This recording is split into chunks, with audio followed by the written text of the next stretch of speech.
అందరికీ నమస్కారం. ఇందిరమ్మ ఇండ్ల అప్డేట్ కోసం మన ఛానల్‌ని సబ్స్క్రైబ్ చేసుకోండి. వీడియోస్ మాత్రం లైక్ చేయండి. మీ ఫ్రెండ్స్‌కు షేర్ చేయండి. ఇక వివరాలకెళ్తే ఇందిరమ్మ ఇండ్లు ఎప్పుడొస్తాయి? మరి గ్రామాల వారీగా, మున్సిపాలిటీల వారీగా అర్హుల లిస్టును ఎప్పుడు తయారు చేస్తారు? మరి ఎప్పుడు ఇండ్లు మంజూరు చేస్తారు? అనేటువంటి అంశాల మీద లబ్ధిదారుల ఆశావాహులైతే ఎదురు చూస్తున్నారు. ప్రభుత్వం అయితే రోజు రోజుకి మరి కేంద్ర ప్రభుత్వ యాప్‌కి, రాష్ట్ర ప్రభుత్వ యాప్‌కి సరిపోలడం లేదు. ఇందిరమ్మ కమిటీలు గురించి కోర్టులో కేసు ఉంది. మరి గ్రామ సభల ద్వారా సెలెక్ట్ చేస్తారా? ఇందిరమ్మ కమిటీల ద్వారా సెలెక్ట్ చేస్తారా? అనే అంశాల మీద ఇన్ని రోజులైతే చాలా లేట్ అయింది. అదేగాక సమగ్ర కుటుంబ సర్వే వల్ల కూడా కొంచెం ఆలస్యం అయితే జరుగుతుంది. దీనికి సంబంధించి ఈరోజు ఒక బ్రేకింగ్ న్యూస్ ఏంటంటే ఇందిరమ్మ కమిటీల ద్వారానే సెలక్షన్ ప్రాసెస్ చేసుకోవచ్చని చెప్పేసి తెలంగాణ హైకోర్టు అయితే ప్రభుత్వానికి గ్రీన్ సిగ్నల్ ఇచ్చింది.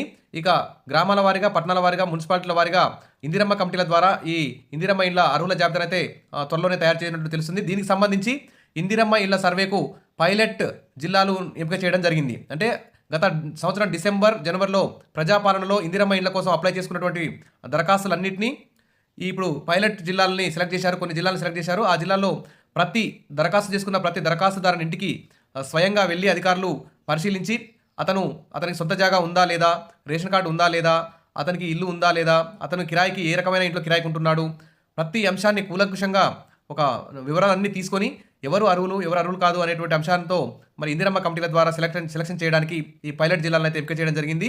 మరి ఈ పైలట్ జిల్లాలో ఫస్ట్ ఇందిరమ్మ సెలక్షన్ లిస్ట్ తయారు చేస్తారు మోడల్గా. ఇది తయారు చేయడానికి దాదాపు ఒక నెల రోజులు పడుతుంది. అంటే ఈ డిసెంబర్ మొత్తం కూడా ఇందిరమ్మ ఇళ్ళు అయితే మంజూరు కావనే కనిపిస్తుంది. ఇక్కడ చూస్తే ఇందిరమ్మ ఇళ్ళ లబ్ధిదారుల ఎంపిక సర్వేకు పైలట్ ప్రాజెక్టు జిల్లాలుగా మెదక్, నిజామాబాద్, మహబూబ్ నగర్, భద్రాద్రి కొత్తగూడెం జిల్లాలు అయితే ఎంపిక చేశారు. సర్వే ఆధారంగా లబ్ధిదారుల వివరాలను ఇందిరమ్మ యాప్లో నమోదు చేయనున్నట్లు ఇక్కడ కలెక్టర్ అయితే రాహుల్ బజాజ్ తెలుపుతున్నారు. మెదక్, నిజామాబాద్, పాలమూరు, భద్రాద్రిలో ఈ పైలట్ ప్రాజెక్టు సర్వే అయితే జరుగుతుంది. ఇక సర్వే ఆధారంగా ఇందిరమ్మ ఇళ్ల లబ్ధిదారుల వివరాలను ఇందిరమ్మ యాప్లో నమోదు చేస్తారు. తర్వాత గ్రామంలో దరఖాస్తుదారుల వివరాలను రాహుల్ రాజ్ యాప్లో పొందుపరుస్తారు. తర్వాత నర్సాపూర్ మున్సిపాలిటీ పరిధిలోని 5వ వార్డులో సర్వే నిర్వహిస్తున్నట్టు తెలిపారు.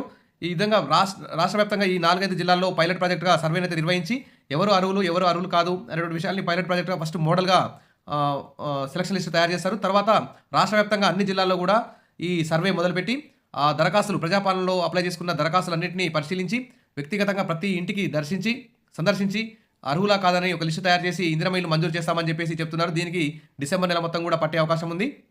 ఇంకా డిసెంబర్ తర్వాతనే ఇల్లు వచ్చే అవకాశం ఉన్నట్లు ఇక్కడ సూచనప్రాయంగా తెలుస్తుంది. ఇంకా మరిన్ని అప్డేట్స్ కోసం మన ఛానల్ని ఫాలో అవుతుండే అప్డేట్ రాగానే అందిస్తాను. ఎలా ఇందిరమ్మ ఇల్లు పొందాలి, ఎలాంటి మీరు సెలక్షన్ ప్రాసెస్ ఉంటుంది, అన్ని అంశాలు మన ఛానల్లో వస్తాయి. కాబట్టి సబ్స్క్రైబ్ చేసుకొని వీడియో లైక్ చేసి రెడీగా ఉండండి. Thank you.